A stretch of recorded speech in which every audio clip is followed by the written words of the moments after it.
السلام عليكم ورحمة الله وبركاته. وكالين تابي كمبيوتر وحين جوجا هذا كمبيوتر لابات أما بكمبيوتر سوزان لو مقعد إنه يا وحكو غاني إن هالكاسن تجايا كمبيوتر نيم كان نجي جرينا يسجنا قيب تيسا هالكان ده صفعه في رسبة وحين جوجا بي سي سوزان وبيحدونا يسجنا مرايدة هالجرنا يسا وبيحدونا وحتيجي دونا هالكاس كمان دبرون وعن كقرايا هوستي نيم كدب waxaa ii soo baxday in la yiraahdo Susan oo ka maxaan soo binaay ping waxa bin gareynay PC ga wadan la yiraahdo halkaana ka bin gareynay wadan kadib waxa leeyahay minus PC enter aan leeyahay kadib hadduu reply yiraahdo ujeedada ugu weyn waa sidaas waa inay ila fahantaan mar kale qaabkaad u test gareynaysa send packet kaaga receiver packet kaaga lost packet kaaga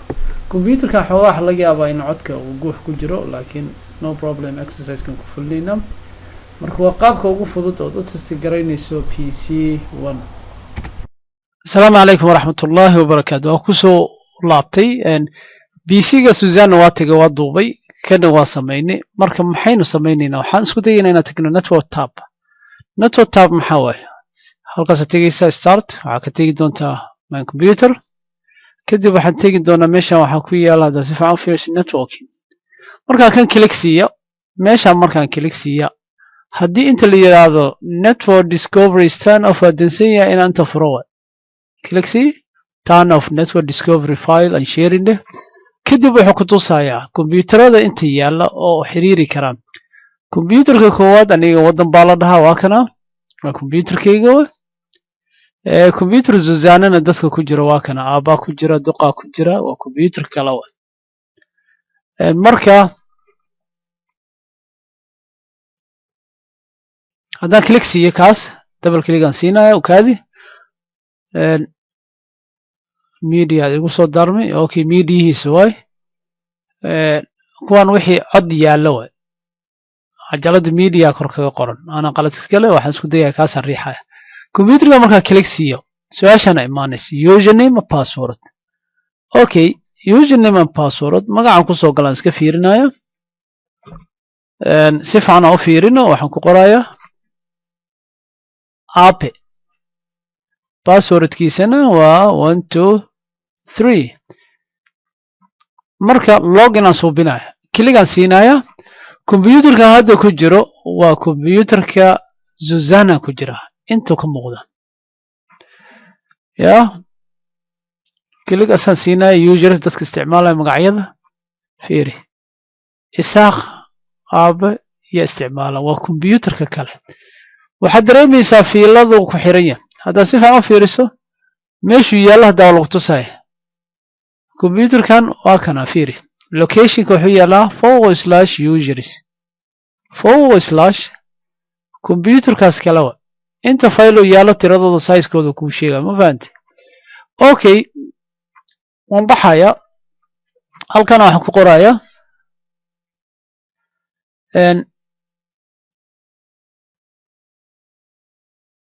calaamadda sii jeeda /Susan calaamadaas haddii sidaas qoro waxa soo baxay waa kan waa userkii inta ku yaalay waa hada si fiican u fiiriso sababta inuu computerkaas kala yahay dareemaysa user haddaan dhaho isagana waa limit meeshaan u keenaa okay hadda aabo u guda galo containadiisa casharadeedii yaala computerkaas waa kuwan casharka xaaladda dunia u soo diraya TV-gu waa kana axkaamta sixirka cabitaan ma fahanti waxaan oo dhan ayaa yaala ma fahanti waxaan oo cashara ku jira okay computer kale ayuu yaalaa oo iga fog marka hadda si fiican fiiriso right click markaan dhaho properties taga natiijada imtixaanka wuxuu yaalaa document users app location this is location ka waa halkaas ma fahanti okay marka maanta waa maalinta Arbaca ah waqti la soo bi failkaas 24kii bishii Febraayo la sameeyay failkaas okay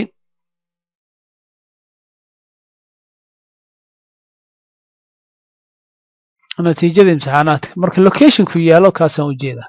folder pathkiisa waayo Susana user /app haddaa intaas marka aan back dhaho pictures waxaan dhan picturada casharadeyda English book my download waa computerkaas okay marka waxaan tegayaa kaasaan iska xiraan waxaan tegayaa computerkan aan joogo waxaan tegayaa magacna aabuu leeyahay isagana waxaan tegayaa computerkan downloadkiisii waxaasna kuma jiro fiiri waxaan tegayaa documentigiisii inta xabala ku jiro wax kale kuma jiro marka locationka markaan riixo right click dhaho meeshuu yaala lagu sheega locationka wuxuu yaalaa location aabe documentiis this computer was C location halkan marka farqiga u dhaxeeya computerka kale network ku xirmay iyo kan waa saas networking waxaa la dhahaa sharing resource wuxuu kuu fududeynayaa macluumaadkaada computer kasta guriga yaala inaad meel fudud ka geli kartaa oo xadka ka soo qaadi karta inta dhigi kartaa loogu talagalay dadka kambaniga ka shaqeynaya inay wada shaqeeyaan kan waa marka Susana ayaa halkaas ka soo galay sida kuu muuqataba marka xaalkeeni waa Brambor magacana ku galaysa markastoo kliksiisana wax lagu weydiinaya username password waa la fahman u malaynaya marka username password hadaa haysanin ma geli kartid computerkaas magaca accounti xagga lagu leeyahay ayaa lagu galayaa waxaa marka qaacidada ku qabanaysa wax la dhahayo qaacidada uu ku siiyey marka networkii sameeyso waxa waaye share permission oo ah adiga inaad xuquuq u leedahay permissionkaaga oo dadkoo dhan waa fiilada raacday iyo waxaa jira wax la dhahayo share permission iyo local permission is overwriting waa share permission arrin muhiim waa markuu qofka computerka baro share permission waa xuquuqda dadka ay ku wada qaybsanayaan wax oo ah fiilada inaad soo raacdo markaad fiilada soo raacdo waxa la weydiiyay wax la dhahay local permission oo ah local permissionkana wuxuu ka kooban yahay inaad gelisaa username magacaad computerkaas u isticmaalayso and password ayaa lagu weydiinayaa sababtaas ayaana marka lagu leeyahay share permissionka waxaa ka awood badan local permissionka sababtoo ah networking-kana isticmaalayno waa peer to peer waay hore waxa u niri networking two type loo sameeyaa server side in server laga maamulo oo dadkoo dhan magacyadooda hal meel laga suubiyo sida hotmail oo kale email baa lagu siiyey password baa lagu siiyey aniga email password aa lasiiyey waa wada galnaa hotmail aan wada galnaa server hotmail la dhaha ayaa noo wada qidmeeya aniga iyo adiga qof kastana magaciisa iyo nambarkii la siiyey serverka ku jira haddii aad ilowdana markasta ay fogad waxaad tiraahdaa email password kadib su-aalaha lagu weydiiya waa la xaqiijiyaa inaa adiga tahay markaasaa lagu siiya kan wuu ka duwan yahay waxa waaye peer to peerka waxa waaye each device computer kasta isagaa mas-uulka ah in accountigiisa qof kala soo galo magacaad ku samaysatay computerkaada password iyo username ah ayaa markastaba la weydiinaya qofka markuu networking ka soo galayo muhiimadeeda leed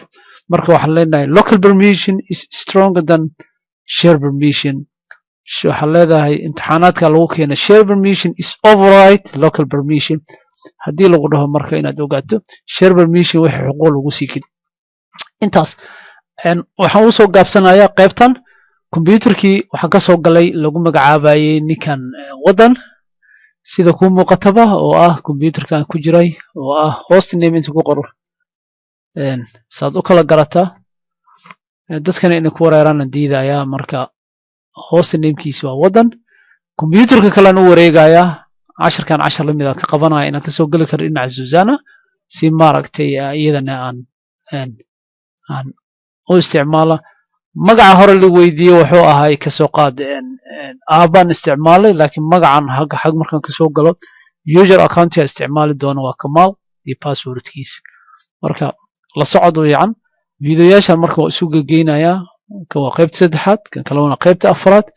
hal video ka wada dhigi doona marka inaad ka faa'iideysataan ayaan isku dayi doonaa insha Allah. Assalamu alaykum wa rahmatullahi wa barakatuh. Maanta waa 30 May 2016 waa casharkan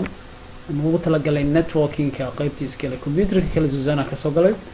maxaa sameynaya hadda marka waxaan sameynayaa the si idinkaan idin xaqiijiyo mar kastaba computerkan ku jiro inaad ogaataan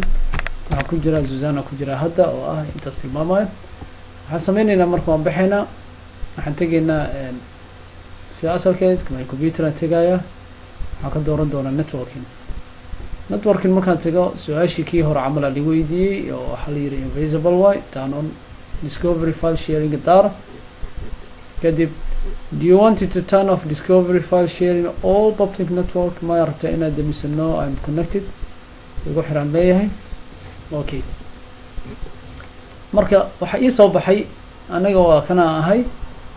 markasta computerkayga waan geli karaa macluumaadka sharing waa kaas waxaan ka soo binaynaa marka wadan aan riixaya ninka wadan la markaa click si magacaasa lii keeni doonaa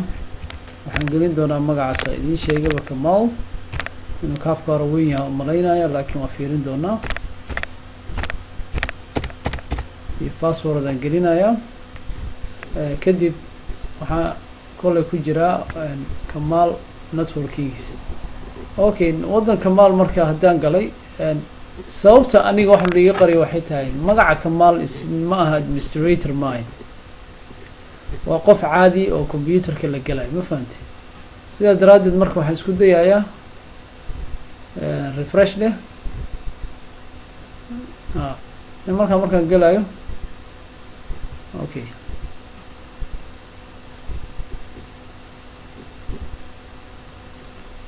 marka fail yaalo ma laha markaan galo wax failal oo yaalo ma yaalo computer wadana ku jira wadan PC wax folder oo sharing li ogol yahay ma lahan few remote printers ma lahan few remote printers ma lahan madbacad ma lahan wax ma lahan file ma lahan wax oo hadda yaalo ma lahan waxaan sameynayaa marka maadaama aan ku jiro asiga waxaan ka soo binayaa folderkaas waxaan u bixinayaa wax lagu magacaabo waxaan u bixinayaa xasan waxaan xasan isku dayayaa marka inuu noqdo waxaan dhihi doonaa share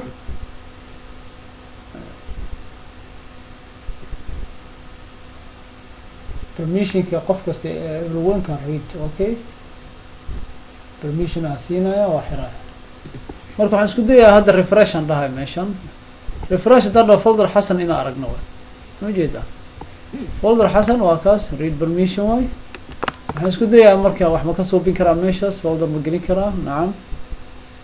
waxaa la dhahay you need permission performing these actions waa lii diiday okay computer kale aan tegaya waxaan isku dayayaa xasan inaan permission fiican u siiyo ninka lagu soo darayo xasan security iyo xaq u leh okay everyone wuxuu xaq u leeyahay fiirino wuxuu xaq u leeyahay xasan permissionkiisa computer kale aan ku soo change inuu sameyn karo hadda change hadaa sameeyo wax uu sameyn karaa marka uu delete gareyn karaa uu yeeli karaa hadda try again mar labaad aan ku dayna jaa hadda uu sameyn karaa daqiiqad wadanka waa idin ogolaado waa kaas xasan markaan riixno folder ka dhex suubiyo folderkan marka waa delete gareyn karaa wax baan ka qaban karaa waa yeeli karaa macluumaadkaan waa dhex geli karaa marka waa ila fahanteen aan umalaynaya tax waa tijaabo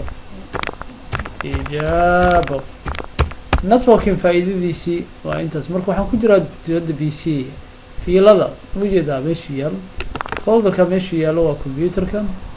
computerka yaalana waa kana xasan wuxuu yaalaa wadan symbol haddaa inta tagaadho markaan baarayo marka computer rabo markaa ina ogaado computerada waa shaqeynaya halkaas waxaan ku qorayaa computer wadan la dhaho wadan waxaa ku my PC calaamada sii jeeda // hadaa qoro wixii folder oo sharing dhan u banaanka soo dhigaya kligaan siinaysaa marka waa joogtaa cajalka tijaaba jir iyadana marka waa qeybta labaad oo networking-ka ah oo muhiimadeeda leedahay inaan ku jiro waxay tilmaamaysaa PC-gaas PC wadan la dhaho waxaan ku xiranahay ninka lagu magacaabo marka hoos hadaa si fiican u fiiriso xasan markaa inta riixo xasan meeshuu yaala locationkiisa waa share waay ma fahamti marka share permission marka loo sameynaya hal filnaa ka qabanaya waxaan rajeynayaa marka laba computer sida la iskugu xiro oo macluumaad u wadaagi karaan is very simple wax weyn maahin waxaan isku dayaa kan intaan ka bixin marka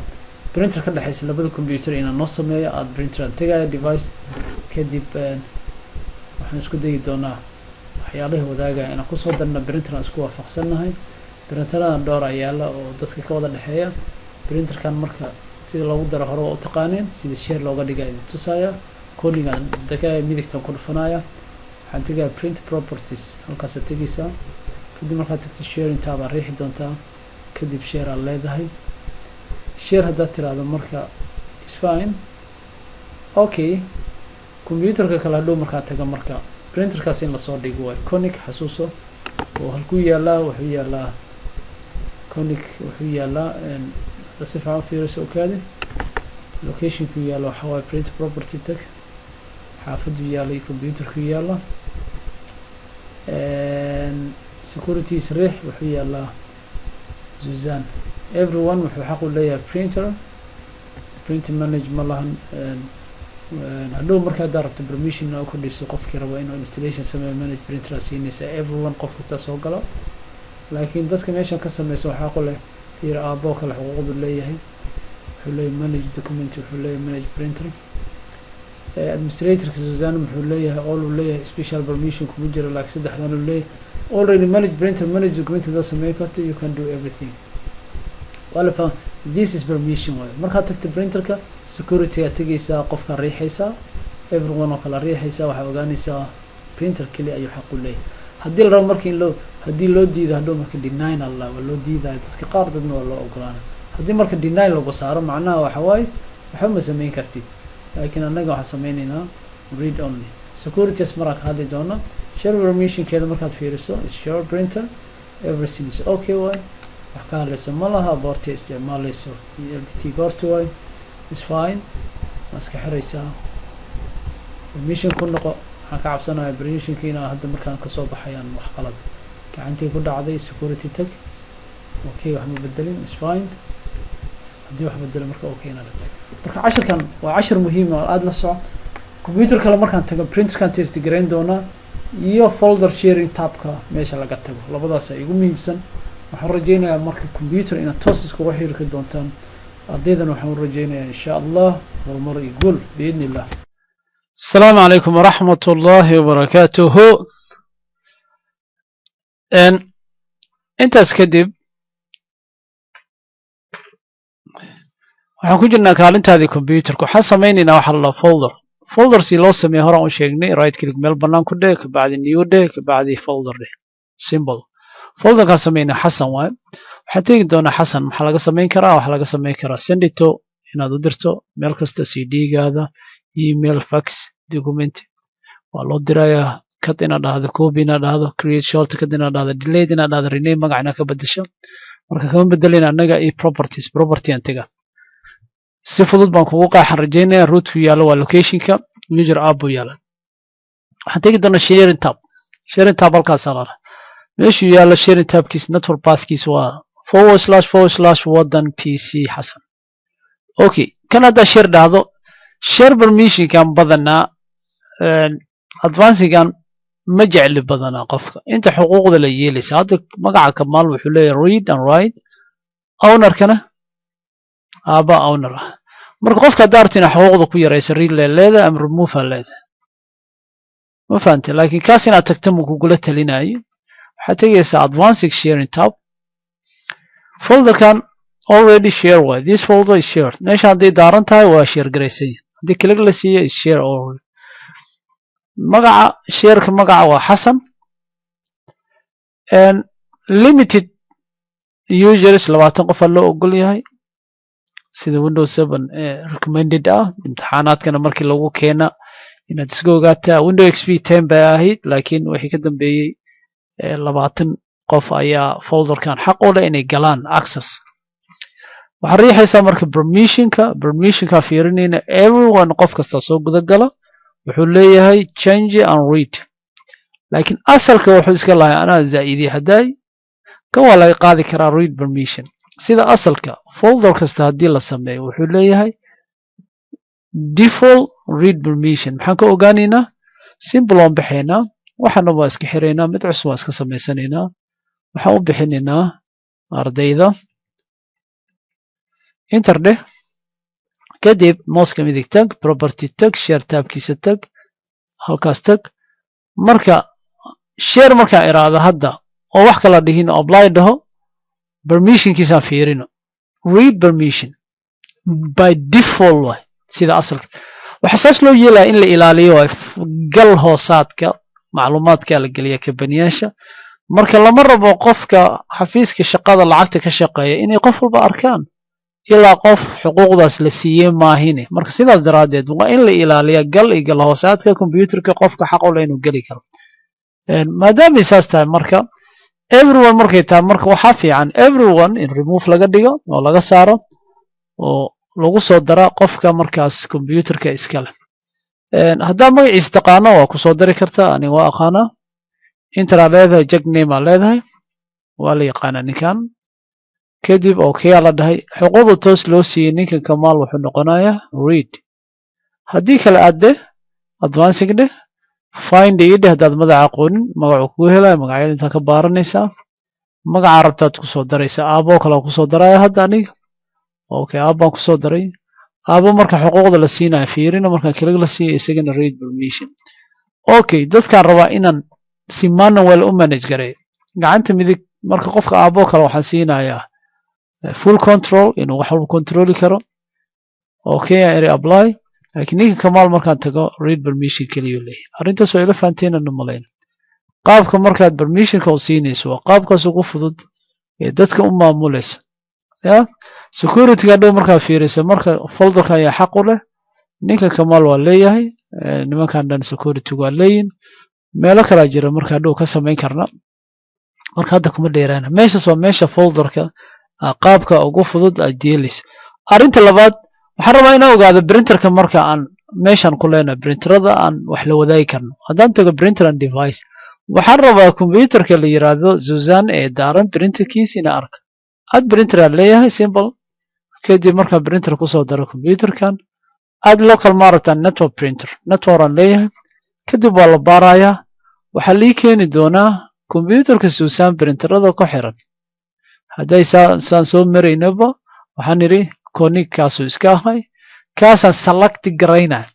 haddii printerkaada marka aysan listiga ku jirin waxaa leedahay the printer that I want is not listed haddii tahay intaad click siinaysaa laakiin printerkaa rabo way ku jirtaa haddii marka kan aa click siisa waxaad u baahan tahay marka computer nameka inaad gelisid computer name printer name iyo share namekeeda marka haddii aad marka aqoonin intaad click siinaysaa computerka shirkadda aad ku xirmayso magaceeda riixaysa Suzanne waa double click aan leeyahay printerada yaala halkaan aan ka arkayo iconiga rabnaa anaga already naskaan leeyahay kadib waxaa la bilaabayaa in sideedii loo looking for the driver in driver u baahantaa la fiirinaya marka sidaas ayaa loogu soo qaaday already printerka waa lagu soo daray finish waaye wuxuu ku leeyahay print page test ma rabtaa already waxa waaye aniga waxaan isticmaalay virtual printer ayaan computerkaas ku install gareeyay oo printer sax oo attach oo computerka taabanaysa ma laakiin waa software ahaan marka haddii printer la dhaho ma printer garaynayso waxaan ugu talagalay exercise-ka inaan ku fuliyo keliya marka finish aan leeyahay printerkii cornel waa kana halkaan lagu soo daray right click haddaan dhahnana waxaan arkaynaa printerkan meeshuu yaallo haddaan fiirinaba xaafaddu yaallaa printerkan sharing tabkiisa markaa fiiriso waa everything is okay securitygiisa markaa fiiriso printerkan wuxuu yaallaa everyone xuquuqdu leeyahay is a printer only aaba ninka la dhaho Suzanne joogana wuxuu iska leeyahay all printers marka Suzanne waa computer kale oo naga fog oo halkan yaala qaabka ugu fudud printer ugu soo daraysa network printer waa sidaas talaabooyinkaas raacaysa marka casharkan cashar aad u muhiim waay waxaana naga hadlaynay laba computer sida la iskugu xira laba computer sida maaragtay magacyadeeda loo manage gareeya waxaan rajaynayaa ardayda inay ka faa'iideysan doonaan marka waxaan leeyahay casharkeenii networking-ka ah qaybtiisii shuruuddiisa ahayd laba computer in la isku xiro waxaad u baahan tahay laba computer waxaad u baahan tahay cable ama wireless inaad isticmaasho waxaad u baahan tahay inaad IP address isticmaalaan oo protocols aan soo sheegnay waxaad u baahan tahay labada computer inay software ku jiraan waxaad u baahan tahay configurationkana waa kana sameyna waxaan ilaahay ka rajeyn aniga idinkaba inuu idinkana cilmiga idiin ziyaaja annagana maaragtay cilmi ilaahay maaragtay na wada siiya dhammaanteenba allahuma rabbi zidna cilma wa anuu cabdillah faadan waxaa idinkaga tegay amaano allah